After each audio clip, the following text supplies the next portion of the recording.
It's Let's Pretend time.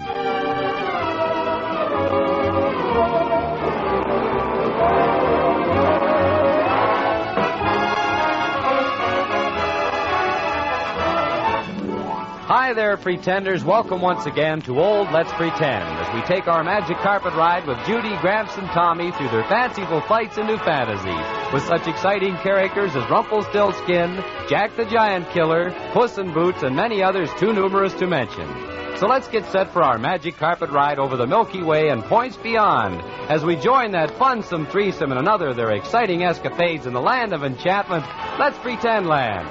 And now here she is, a real beauty, your Let's Pretend gal friend, Judy. Well, thanks, Ralph. Hi, pretenders. How are you all today? Oh, my, we have a really big Let's Pretend package all lined up and ready to go just as soon as Gramps and Tommy get it opened. Say, how are you two making out? Oh, pretty good, Judy. Boy, today's Let's Pretend package seems to be bigger than usual. You suppose it could be on account of our answering the requests of so many of our round-the-world pretenders? Jeepers, I don't know for sure, but I'll bet that's what it is, Gramps. Oh, boy. Gosh, this package is sure heavy. I wonder what is in it. Yeah. Oh, boy. Sure has me buffaloed, Tommy. Say, maybe we better ask Judy on account of what's really in her department. Come on, Judy. How's about letting us in on the Let's Pretend surprise package secret? What is it? All in good time, Gramps. But first, there are a couple of chores that we have to do with our request letters. Well, what, for instance? Well, we have to read some of them. Oh. Here's one, for instance, that you can read. Oh. All right, Judy, here goes. Now, let me see. Where'd I put my glasses? Gramps, you got 'em on. Oh, so I have. Well, let's see. Where was I? Request letters. Oh, now I remember. Well, sir, this here letter's addressed to all three of us. It says, Dear Judy, Gramps, and Tommy. That's us. I am not old enough to write, so we'll let Mother write for me. I am 6 years old, and my brother Gary is 5. We listen to your stories every Saturday, and we sure enjoy them. It's so cold here that we have to stay in the house most of the time to play, because, you see, Alaska is so far north. We'd like to have you tell us the story of Snowdrop and the 7 Dwarfs. Thank you, Arleta Ray Herning, Fairbanks, Alaska. Now, that sure is a pretty letter, isn't it, Judy? Oh, it certainly is, Gramps. And just for that, we've got a surprise for Arleta Herning and her brother, Gary. And pray, what might that be, fair Judy? Gramps, you old silly. It's the... Oh, well, never mind. I think instead of me mentioning the surprise, I'll just turn the program over to Uncle Bill and the Pretenders. In fact, Uncle Bill doesn't even know about it yet either, because I've only told the Pretenders. So let's let the Pretenders tell about it. What do you say, Gramps and Tommy? Well, sounds all right to me. Me too. All right, then. The vote's unanimous. So, gang, here's Uncle Bill and the Pretenders with today's special request story. Let's give them a hand.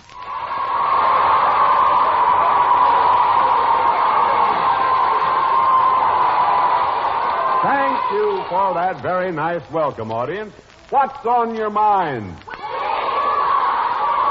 Well, where's that story, huh? Well, Pat, Sybil, come in here, but quick. Today's story, Uncle Bill, is the beloved Snowdrop and the 7 Dwarfs. Hooray for our side. Well, what are we waiting for? For Don Hughes to say how we travel. Well, let's see, Pat. Those 7 little dwarfs worked hard in the mine, didn't they? Sharp memory, but they did. Then let's go right down in the mine with them. Oh, well, a mine it is.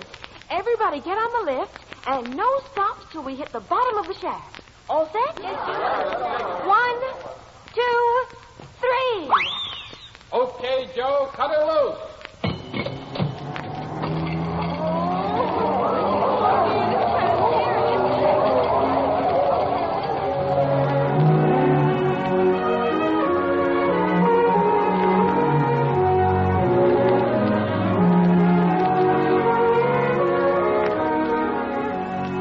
Once upon a time, in a far-off kingdom, a lovely queen pierced her hand while knitting.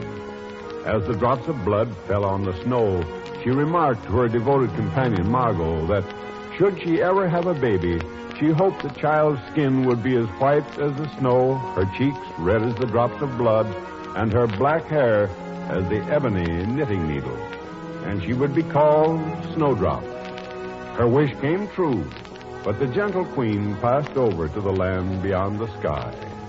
It is years later now in the castle of a cruel and heartless queen, Snowdrop's stepmother. Margot, Yes, Snowdrop. why doesn't my stepmother love me? I've tried so hard to be good and obedient. Because she's jealous of your beauty, which she knows will be greater than hers. But why should she hate me? Am I to blame? Oh, she's a terrible woman, and if she heard me say that, she'd have me killed. And that's exactly what will happen to you, Margot. Another speech like that, and Snowdrop will have a new governess. Oh, but... Get out! And take that brat with you. I don't want to catch sight of her again today. Oh, come, Snowdrop, quickly. Little wretch, I'm sick of the sight of her. Mirror, mirror on the wall, am I the most beautiful of all? Beauty is yours, but thy reign will stop when the world first sees the fair Snowdrop. Mirror, you lie. I won't have that child being called more beautiful than I won't. Well? It is I, the hunter, madam. May I come in? Come in, Hunter. Yes, madam.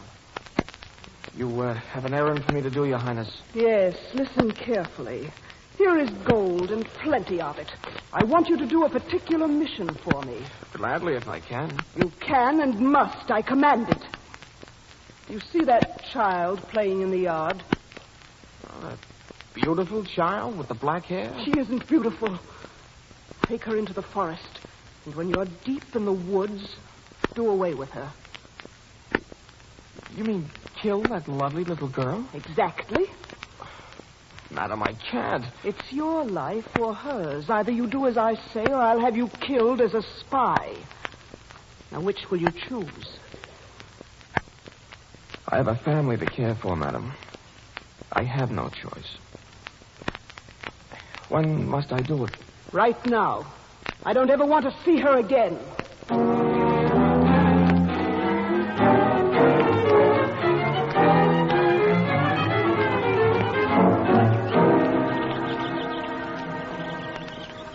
Oh, Hunter, don't kill me, please. I've never harmed a soul. Snowdrop, I can't kill you. I simply can't. What shall I do with you? I'll run away, and the queen will think I'm dead. Yes, but she'll want proof of your death. Kill a young deer. Take its heart to her, and she will think it's mine. By my soul, I will. But will you be all right? This forest is filled with wild beasts. I'm not afraid of them. They like me. Pray heaven you're right, little one. Go quickly. May you find a safe shelter. Thank you, dear Hunter. Bye.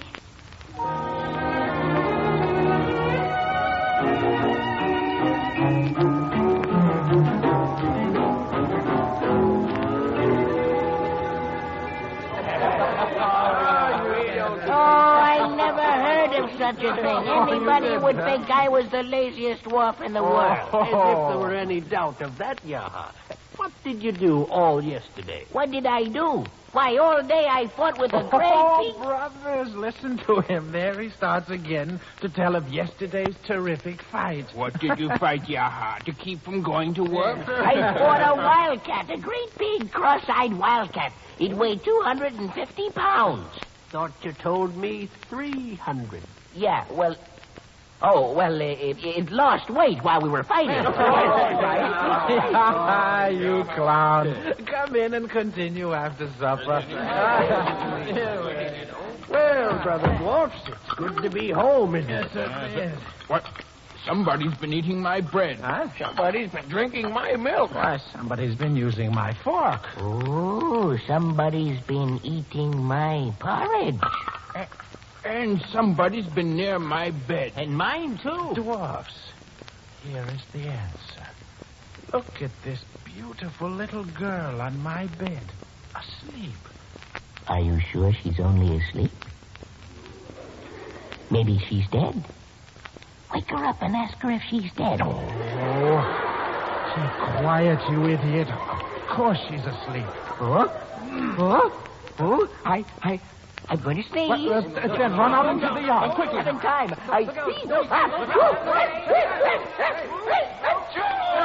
Oh, you idiot. Oh, where am I? Oh, please, little maiden, do not fear us. No,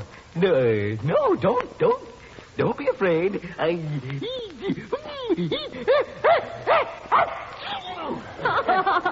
Excuse me.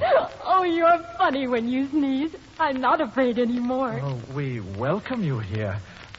What is your name? Snowdrop is my name. What's yours? Well, I am Morgan. And these are all my brothers, if not in blood, in bonds of friendship. Here's Lockton. How do you do? And Grote. Hello. Eric. How do you do? Basil. Hello. Torgan. How do you do? And that sneezing monkey over there is the bane of our lives. His name is Yaha. Hello. I'm glad to know all of you. Yaha, your sneeze is the loudest thing I ever heard. Oh, you should hear me when I have hiccups. And never mind. How did you happen to visit our cottage, Snowdrop? Oh, that's a long story. Please, little dwarfs, I'm all alone in the world and so lonely. May I stay here and keep your little cottage clean and cook your meals? Please, I won't be in the way, and I'll work real hard. May I? What do you say, dwarfs? I, for one, am willing. I, for 6 dozen, am, too. You make enough noise for 6 dozen, but speak only for 1. Our cottage and all that is in it is yours, Snowdrop. Welcome. Thank you very much. I know I'm going to...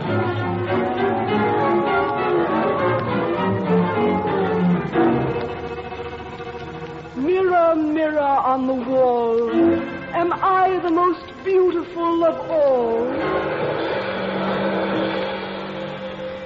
Thou art the fairest here, O queen. But Snowdrop over the hills I ween. In the little house where the 7 dwarfs thrive is the sweetest and loveliest maiden alive. Little offspring of the devil, I knew that hunter lied. This girl must die. I'll use every bit of magic I possess. I know. The poisoned apple, the red apple that kills and leaves no clue. I'll disguise myself as an old woman.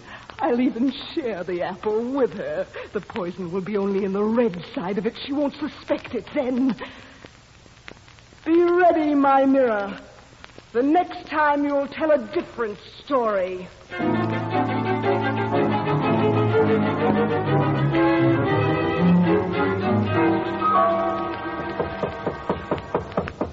Anybody home, please? Anybody home? Hello, old lady. Won't you come in? Oh, thank you. I saw your cozy little cottage, and I'm so very tired. I hoped you wouldn't mind. Of course not. Sit here and rest. Oh, your cottage is so clean and shining. Do you live here all alone? Oh, no. I'm housekeeper for 7 very dear little... What? I promised I wouldn't... What? Look, I've just made some tea. You'll have a cup with me, won't you? Well, only on one condition. I'll share the tea with you if you'll share this apple with me. Oh, no, old lady. You keep it for yourself. Oh, then I can't have the tea, much as I'd like it. Oh, dear. Very well, then.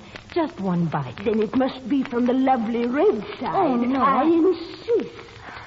Then to please you. There. Thank you.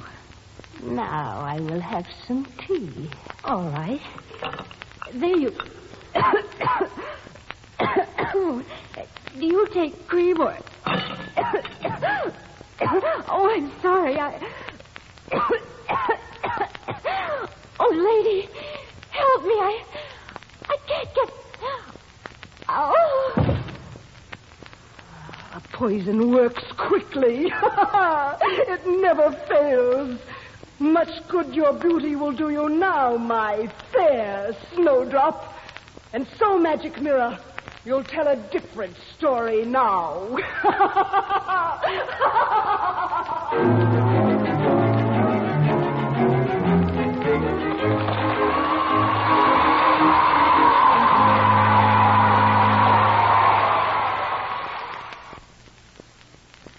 Say, Tommy, what's that you're looking at? It's a picture of you and Judy and me on Let's Pretend. Ooh, let me have a look at it. Say, that's a good picture of Judy, but I don't know about me. You look pretty good, too, Tommy. Oh, stop being so hard to please, Gramps. I think it's a very good picture of you. In fact, it even flatters you a little bit. Well, I'm glad you think so. Oh, are these the pictures you're sending to all the pretenders who write in for 'em, Gramps and Judy? That's right, Tommy. Hey, and they're autographed, too. Oh, look, it says, "To Jimmy, with best regards from all of us, Judy, Gramps, and Tommy." That's pretty nice, but my name looks a little hard to read. Do you think the pretenders will have a lot of trouble understanding it? Oh, they might have a little, Tommy, but nothing to worry about. Well, now it's time to get back to today's special request story. But don't forget to keep listening right after Act 2, because then we'll tell you how to get one of these pictures all for yourself. Now here's Uncle Bill and the Pretenders with the rest of our story, Snowdrop and the 7 Dwarfs.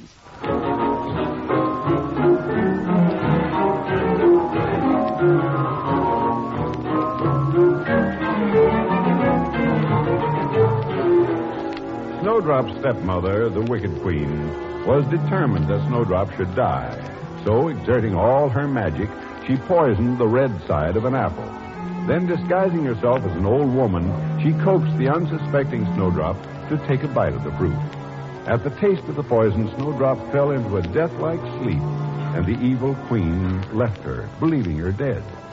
Now it is the next day in the saddened cottage of the 7 little dwarfs. It's no use, Dwarfs. We've done everything we can think of. Our Snowdrop is gone. Oh, I can't believe it. Snowdrop, oh, little flower in your crystal coffin, speak to us. Her heart is still. There's no life in her body. Our Snowdrop is gone forever. How beautiful she is in death. We cannot put this lovely form into the cold earth. No, I couldn't bear to think of it. That is why I suggested we make her a coffin of glass. We will keep her here always. My precious little Snowdrop. So lovely. So still. How can we live without her?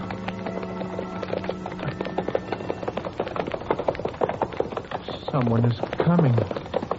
Who are they, Groot? A hunting party is approaching. It's royalty from the castle. Look, Morgan. They're stopping here. Yes, there's the prince himself. They're coming up the path. Yaha. Yes, Morgan. A prince stops at our cottage. Make him welcome. Enter, Prince. We seek shelter for the night, friend. May we come in? Your Highness, our humble cottage is yours. Though we are saddened by the angel of death, we will try to make you comfortable. Thank you, little dwarf. Come in, men, quietly, please. There is sorrow here.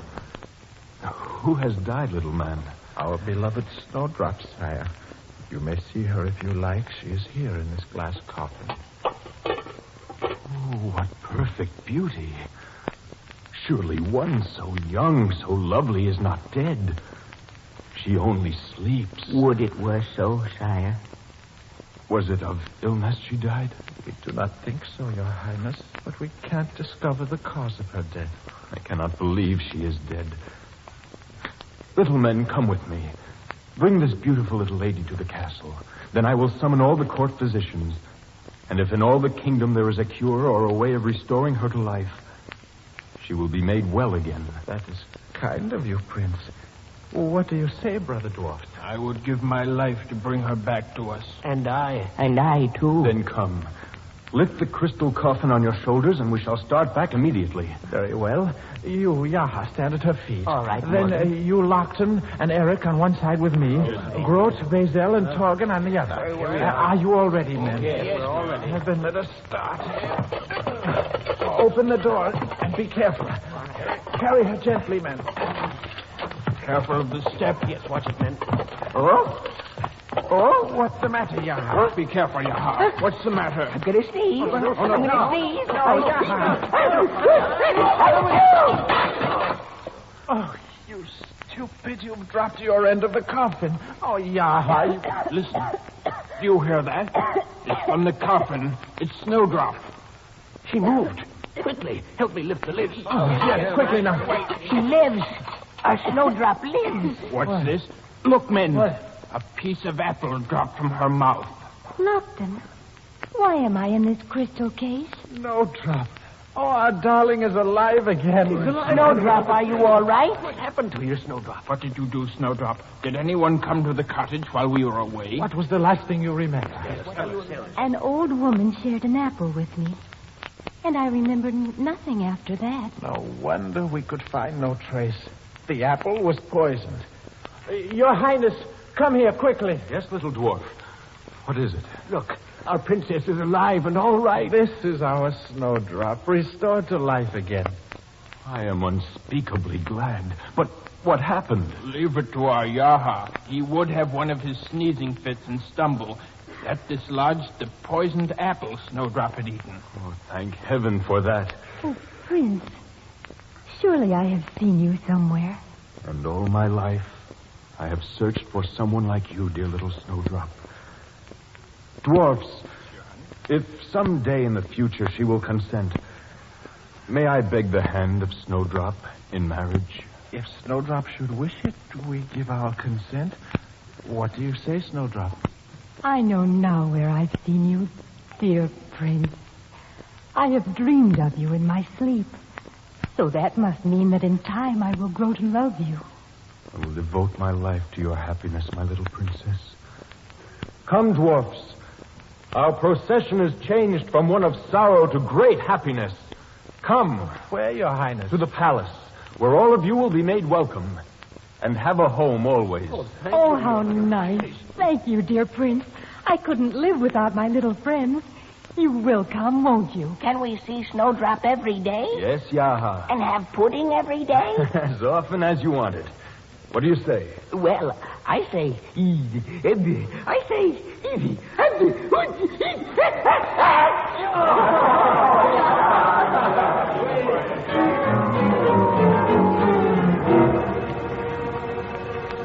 Mirror, mirror on the wall, am I the most beautiful of all? In the prince's castle, there is a bride, no lovelier girl in the countryside. Your fame, your power are dead, I ween. And in your place, Snowdrop is queen. I don't believe it. You lie, you cheating mirror. It isn't so. I won't have it. You lie. There. You shan't tell me Snowdrop is alive and more beautiful than I can't breathe. Help me, someone.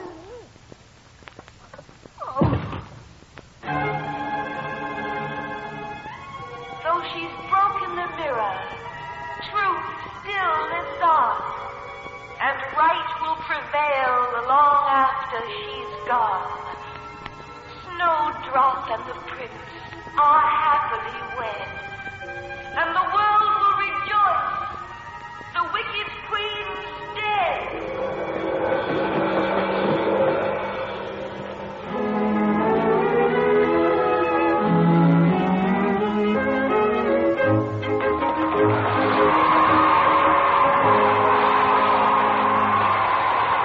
I hope you liked the story, Arlita and Gary. And now let me see. Oh, yes. How to get an autographed picture of Gramps, Tommy, and me. Just write a penny postcard or letter to Judy, that's me. Telling in 15 words or less why you like Let's Pretend. And we'll send you by return mail an autographed picture of Judy and Gramps and me. That's right. And be sure to send your request in care of Let's Pretend Armed Forces Radio Service, Los Angeles, USA. Gramps, will you do me a favor? You bet your boots, Tommy. What is it? A little friend of mine, his name is Jackie Turner, He wants to know if you tell his favorite story again. The one about Pete the Pelican. Oh, I sure will, Tommy. Now, are you listening, Jackie? Well, now, this pelican, Pete his name was. Gramps. Huh? What is a pelican? What is a pelican? Well, you know what a swan looks like, don't you, Tommy? Uh-huh.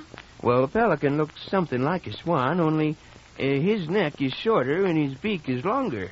And under this beak is a pouch in which he keeps the fish he catches. Oh, I see. You mean he... Huh? It's very simple, Tommy. Now, listen. When a pelican's flying over the ocean, he keeps his eye on the water below. And when he sees a fish swimming along, he real quick-like swoops down, scoops the fish up in his beak, but instead of swallowing it, he lets it land flop in this pouch I was telling you about. And then before the day's over, he has maybe, 10 fish or more to take home to his family. Oh, I see. Well, sir, Pete was a pretty happy pelican, and he used to sing this song. We find fish a tasty dish, me and my family. I can hold a lot in this pouch I got for my family. I go out and catch 'em, then straight home I fetch 'em to my family. Yes, sir, he was a nice daddy pelican, all right, and everything would have been fine except for one thing. What was that, Gramps? Hobo the Hawk. Hobo the Hawk? That's right. You see, Hobo the Hawk liked to eat fish, but he was too lazy to catch 'em for himself. That was just a mite too much trouble for him. So he figured out a way to get fish without doing any work. Here's what he did. When he saw Pete coming home at night with a load of fish in his pouch, he'd fly way up above him, and then all of a sudden, without any warning, mind you, he'd zoom down at poor Pete, just like a dive bomber, and scare poor Pete out of a year's growth. Golly, Gramps, what did Pete do? Well, sir, Pete would open his beak to call for help, and just like that, faster than you could say Jack Robinson, that old Hobo Hawk would grab a fish from Pete's pouch and fly away. That was a dirty trick. You bet it was. And old Hobo would do it every day, too, every day. And it used to make Pete so mad. Golly, I'd say so. And even though he spent a lot of time studying over this problem, he couldn't think of any way of getting back at Hobo the Hawk. Every day, just like clockwork, Hobo would scare him half to death and grab another fish. Well, didn't he ever figure out a way to get back at Hobo, Gramps? Well, yes, he did, Tommy, and here's the way it came about. One day, Pete, that is, he was talking to a lobster named Lester, and Lester the lobster said, I can live in water, I can live on land. I'm lucky that way. Wish I could fly like you. I'd like that. I'd like that. But, Lester, you know lobsters can't fly. I know that. It's absolutely impossible. But I'd like to. What are you thinking about, Pete? What, huh, Pete?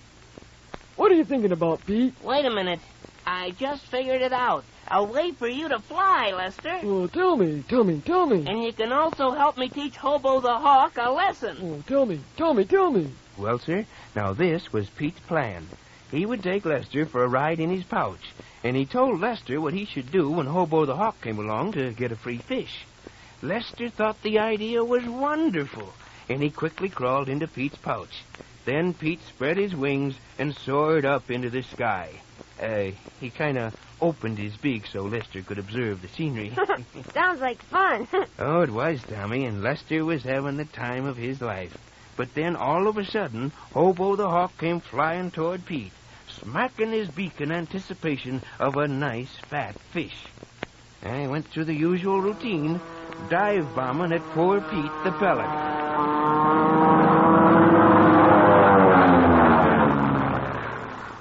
What happened this time, Gramps? Well, Pete opened his beak just like all the other times, but when Hobo poked his head in for a fish, there was a surprise waiting for him. Lester! Right! Lester the lobster threw his big green claws around Hobo's neck and held on tight. Hobo tried to fly away, but the weight of Lester around his neck made him top-heavy, and he zigzagged all over the sky trying to gain altitude. Oh, poor Hobo was so frightened and confused by what had happened to him that Pete the pelican felt sorry for him. And so did Lester the lobster, because after he thought Hobo had learned a good lesson, he released his claws and fell down, down, down, kersplash, into the ocean. Well, Hobo, scared as all get out by this time, turned tail and headed for home. And I'll bet he never bothered Pete the Pelican again, did he, Gramps? No, sirree, Bob, he never did. And afterwards, when Hobo realized how silly he must have looked, bobbing up and down in the sky, trying to get his balance, with a lobster hanging onto his neck, he busted right out laughing. And then he went and apologized to Pete for taking fish that didn't belong to him. And Pete forgave him, and ever after that, they were good friends. Gee, that was swell, Gramps. Oh, it certainly was. But that's all we have time for now. So until next week, this is Judy saying so long for the whole gang. Good pretending. Sergeant Russ Thompson speaking. This is the United States Armed Forces Radio Service, the voice of information and education.